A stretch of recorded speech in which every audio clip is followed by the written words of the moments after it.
Assalamualaikum warahmatullahi wabarakatuh. Nah, setelah kemarin kalian sudah mengumpulkan tugas untuk menuliskan nama makanan dari mulai makanan oriental dan masakan kontinental gitu ya dari berbagai negara. Nah, di sini kalian juga bisa mempelajari bahwa makanan oriental itu termasuk makanan dari negara Asia gitu ya, dari kepulauan Asia seperti Indonesia juga termasuk makanan oriental gitu ya. Nah, di sini dari makanan-makanan tersebut. Nah, kalau teknik pengolahan kan sudah pernah dibahas ya. Teknik pengolahan mengukus, mengetim yang dibahas juga sama dengan masakan khas daerah. Untuk masakan internasional juga teknik pengolahannya juga ada yang beberapa sama gitu ya.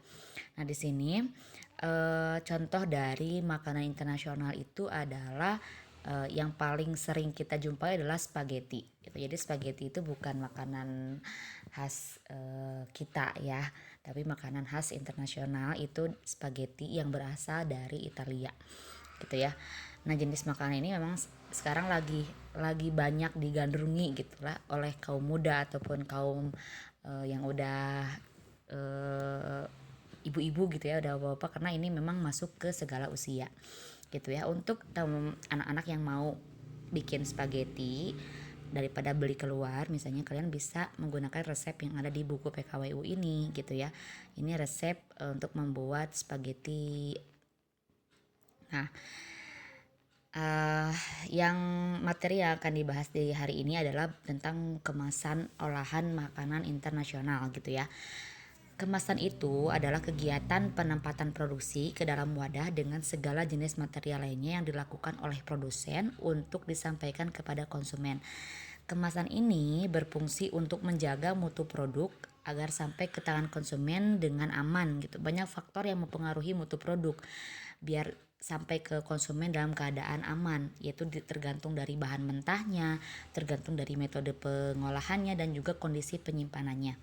Sehingga fungsi kemasan itu harus memenuhi persyaratan. Yang pertama, kemampuan untuk memudahkan dalam penanganan, pengangkutan dan juga penumpukan dari kemasannya gitu ya. Yang kedua, kemasannya harus melindungi isi dari berbagai risiko dari luar, misalnya dari udara atau dari dari udara panas atau dingin, dari sinar matahari, dari bau asing atau dari kontaminasi mikroorganisme.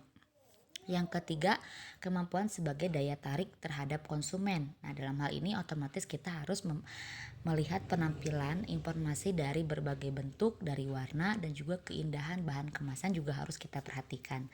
Yang berikutnya adalah persyaratan ekonomi, artinya kemampuan dalam memenuhi keinginan pasar gitu. Dan juga dilihat dari tempat tujuan pemesanan, apakah jauh gitu kan ya. Kan kalau jauh, kalau pengiriman itu beda lagi pengemasannya, harus double protection gitu ya. Yang berikutnya adalah mempunyai ukuran, bentuk, dan bobot sesuai dengan norma atau standar yang ada, mudah dibuang dan mudah dibentuk dan dicetak. Nah, dengan persyaratan-persyaratan tersebut gitu ya, kemasan juga harus punya sifat-sifat. Kalau tadi mah syarat-syarat, kalau sekarang sifat-sifat. Sifat dari kemasan yang pertama adalah permeable terhadap udara, mau itu oksigen dan gas yang lainnya. Yang kedua, bersifat non-toksik dan inert, artinya tidak bereaksi dan menyebabkan reaksi kimia sehingga dapat mempertahankan rasanya, warnanya, aromanya dan juga cita rasa dan juga kandungan, terutama kandungan yang ada di dalam makanan tersebut. Yang ketiga, kedap air, lalu kuat dan tidak mudah bocor, relatif terhadap panas dan juga mudah dikerjakan secara massal dan harganya relatif murah. Karena apa? Karena akan mempengaruhi ke biaya produksi kalau misalnya harga kemasannya mahal. Nah, cara-cara pengemasan itu berhubungan erat dengan kondisi produk yang akan dikemas ya. Nah, serta juga cara transportasi dari produsen ke konsumen itu juga mempengaruhi bahan kemasan yang akan digunakan. Nah, kemasan itu digolongkan menjadi beberapa hal ya. Di sini ada 5 penggolongan kemasan. Ada berdasarkan frekuensi pemakaian, berdasarkan struktur sistem kemas, ada berdasarkan sifat kekakuan, sifat perlindungan dan juga tingkat kesiapan pakai. Untuk frekuensi pemakaian ya ada 3 golongan, ada yang sekali pakai, ada yang dapat dipakai berulang kali, dan ada yang tidak dibuang. Yang sekali pakai, yang kemasannya yang langsung dibuang, pas sekali pakai langsung dibuang gitu. Contohnya adalah bungkus permen, kan bungkus permen kita nggak pernah diulang lagi ya kemasannya, jadi udah aja sekali pakai langsung buang. Kemasan yang dapat di berulang kali, yaitu yang dipakai yang berulang kali, misalnya botol minuman. Kita ambil contoh botol minuman misalnya teh sosro gitu ya. Teh sosro itu botol-botolnya yang botol minuman di warung-warung itu ya, itu sering diangkut lagi oleh produsennya dan diulang lagi untuk dipakai kembali gitu, nggak pernah dibuang. Nah, untuk kemasan yang tidak dibuang, ini biasanya kemasan yang bisa dipakai kembali oleh konsumen untuk penyimpanan di rumahnya. Misalnya sekarang kemasan saus atau bukan kemasan saus ya, kemasan sambal. Sekarang kan sambal tuh banyak yang udah jadi gitu ya, siap pakai. Sambal-sambal yang ada di toko-toko, kalau sudah habis sambalnya kan kita bisa cuci lalu pakai untuk penyimpanan lainnya, misalnya untuk wadah garam gitu ya. Itu termasuk ke kemasan yang tidak dibuang. Nah, yang berikutnya struktur sistem kemas ada 3, ada kemasan primer, sekunder, dan tersier. Kemasan primer artinya bahan kemasannya langsung mewadahi masakannya atau mewadahi makanannya. Nah, misalnya kaleng susu gitu ya, karena kaleng susu kan langsung mewadahi bahan makanannya, itu susu. Botol minuman, bungkus tempe gitu ya, itu langsung mewadahi makanannya atau mewadahi bahan yang dikemasnya. Kalau kemasan sekunder itu fungsi utamanya untuk membungkus kemasan yang lainnya gitu, atau membungkus kemasan primer. Nah, contohnya kotak karton untuk mewadahi kaleng susu misalnya gitu ya. Kotak kayu untuk misalnya mewadahi buah-buahan yang dibungkus. Yang berikutnya kemasan tersier dan kuartener, yaitu apabila memang masih diperlukan lagi pengemasan setelah kemasan premier dan sekunder gitu. Biasanya ini digunakan ketika melindungi selama pengangkutan gitu, supaya lebih aman atau double protection tadi ya. Yang ketiga, berdasarkan sifat kekakuan, ada yang fleksibel, kaku, dan semi kaku. Yang fleksibel itu yang mudah dilenturkan, misalnya bahannya plastik, kertas, foil, itu kemasannya fleksibel.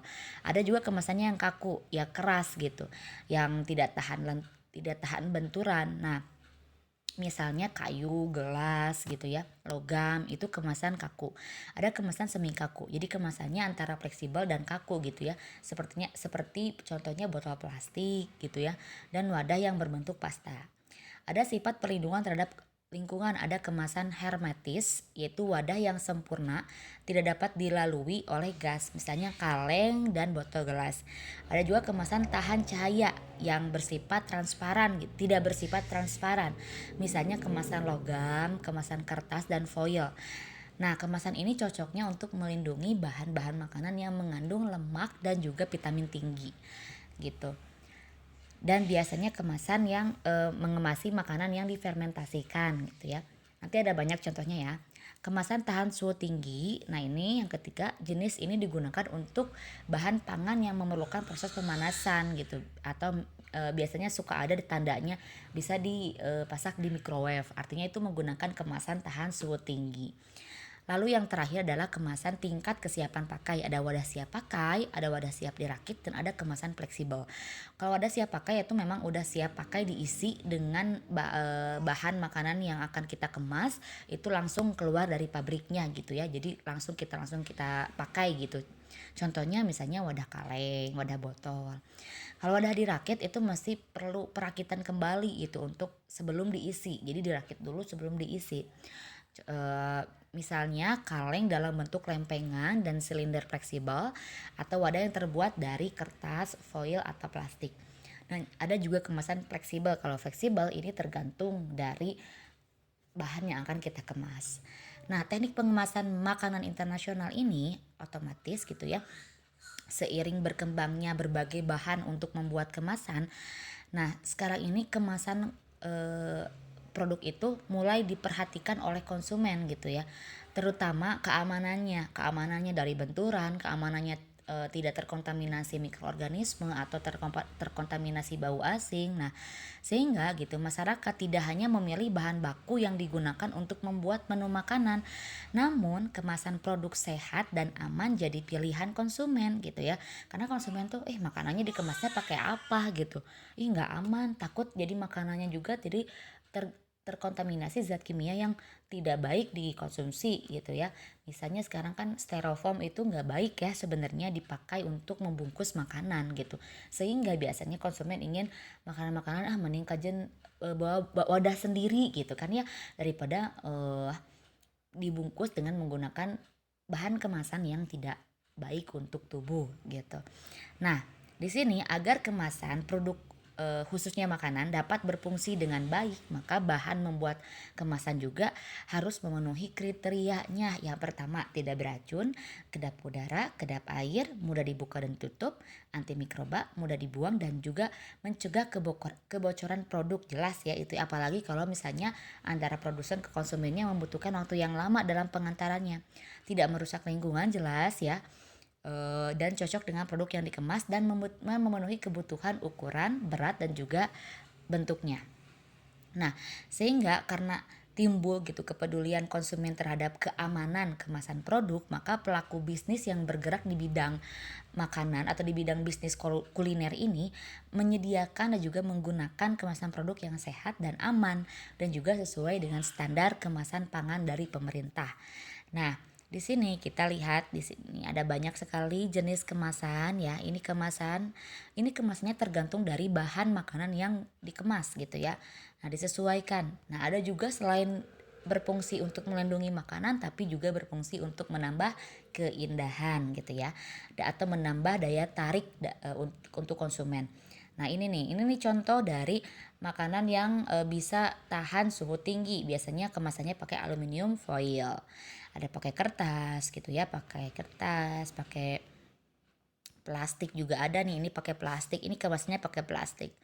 Nah, biasanya yang kayak gini kan ini kemasan yang sekali pakai. Ini berarti jenis kemasannya sekali pakai. Ini jenis kemasannya berarti sekali pakai juga ya, atau misalnya kalian bisa sesuaikan dengan yang ada digolongkan di sini. Kalau kertas itu dia masuknya kemana nih? Apakah masuknya ke kemasan fleksibel gitu atau kemasan yang dirakit? Nah, ini yang siap dirakit gitu ya. Nah, tugas untuk hari ini adalah LK10 halaman 184, yaitu nama produk, jenis kemasan dan bentuknya. Kalian tinggal masukin aja foto dari gambar kemasannya gitu ya. Nah, nama produknya jadi tugasnya ada 5 produk, makanan atau masakan internasional. Jenis kemasannya apa? Jenis kemasannya kalian lihat dari 5 penggolongan kemasan tadi. Ya, dilihat apakah mau berdasarkan frekuensinya, bebas ya, mau berdasarkan sifat kekakuan. Kalau contohnya misalnya makanannya ini nih, apa ya ini sandwich ya. Misalnya ini sandwich. Sandwich ini makanannya berarti sandwich. Jenis kemasannya kan pakai kertas ya. Ini pakai kertas. Jenis kemasan kertas. Kita lihat. Nah, kalian boleh misalnya menuliskan jenis kemasan dalam kurung yang ini nih. Jenis kemasannya kertas. Terus kita lihat di penggolongannya. Kira-kira untuk melindungi si sandwich itu dia masuk ke penggolongan yang mana? Untuk yang kertas ya. Nah, misalnya untuk yang kertas sifat yang perlindungan terhadap lingkungan. Jenis kemasannya kemasan tahan cahaya misalnya gitu ya. Untuk yang kertas tadi. Jadi selain kita menuliskan bahan dari kemasannya gitu ya. Nah, ini jenis kemasan kertas dalam kurung kemasannya tahan terhadap cahaya. Lalu bentuk atau desain kemasan tinggal copy paste gambarnya ya. Cari 5 produk saja. Kalau sudah selesai silakan kirim ke Classroom. Assalamualaikum warahmatullahi wabarakatuh.